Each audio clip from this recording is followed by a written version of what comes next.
Hi, this is Tim of the 1916 Company. Welcome and thanks for logging on. If you'll love this watch, email me. My email is still tmosso@thewatchbox.com. It's still in the description below. Your purchase and pricing email question line for buying this or any watch you see on any of our platforms. Please reach out to me directly. I am tmosso@thewatchbox.com for pricing.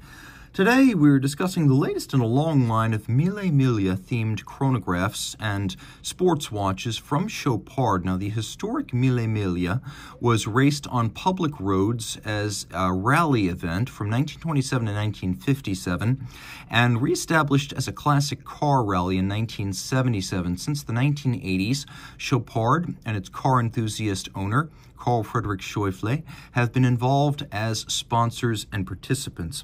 The watch we have here is the Chopard Mille Miglia 2016 Race Edition. The race editions are generally made available first to participants in the event, and this, in stainless steel, was one of 1,000 examples produced. So it is 46 millimeters in diameter, 14.5 millimeters thick, and from lug tip to lug tip, 54.3 millimeters, with a 22 millimeter spacing between the lugs. When I throw it on my wrist, it's a large timepiece, and I think it's a little bit too big for me.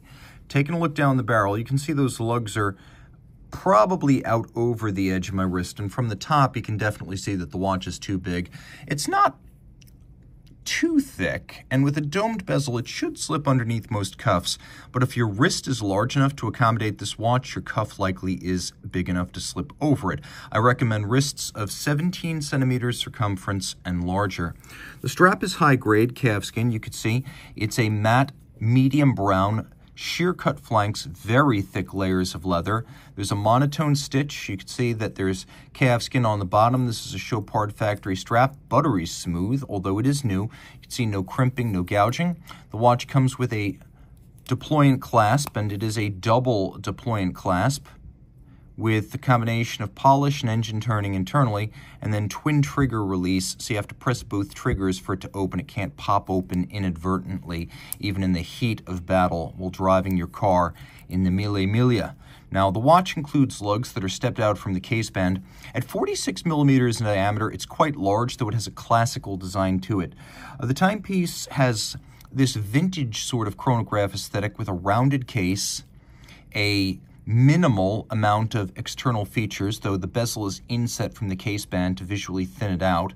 We have this sort of soft bevel on the flank of the lugs and then a squared off downturn profile.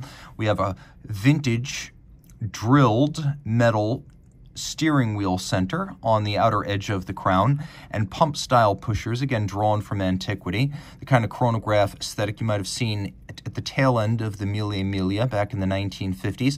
Now, this is a screw down crown, and the watch is unconventionally water rated with a rating that sits under the case back sapphire, something I've not seen in the past. But I will say that with a screw down crown and a 50-meter rating, this watch is safe for surface swimming. So put it on a water resistant strap. You could actually swim with this.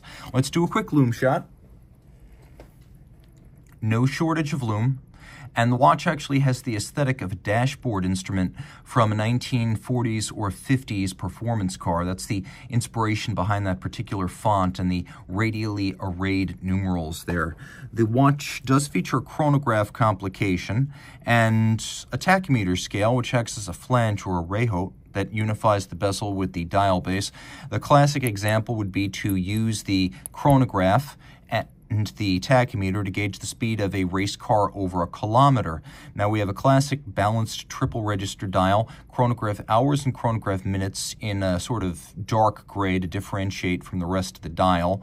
And then we have little gradients in between the seconds, so you can read fractions of a second down to 1/8 of a second, because this is a 4 hertz movement. You can see the classic symbol of the Mille Miglia, 1000. And then there is a dual function for precise setting of the watch, as we have hacking seconds, so you can set the watch precisely to a reference time and stop the seconds in their tracks. There's also a quick set system, so you can rapidly cycle the date if the watch should run down or encounter an irregular length month. Now, it is a COSC certified Swiss chronometer, so you can see that up at the top of the dial. Turning it all over, we have a Chopard manufacturer caliber. This is caliber 0305, automatic winding. It has a 60-hour power reserve. It's adjusted in a chronometer-style 5 positions because, surprise, it is a chronometer. Beats away at 4 hertz.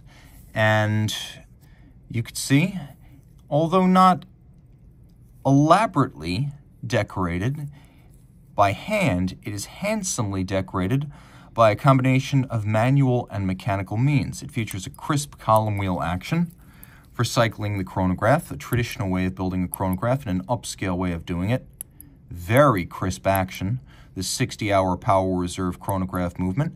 And then there's a vertical clutch, so the chronograph starts without any jump or stagger for utmost precision in its operation. And because the vertical clutch has no additional wear and tear, no additional play in its operation, you can leave it running full-time if you wish with no hazard to the watch. If you love this watch, email me. I am tmosso@thewatchbox.com for purchase and pricing details.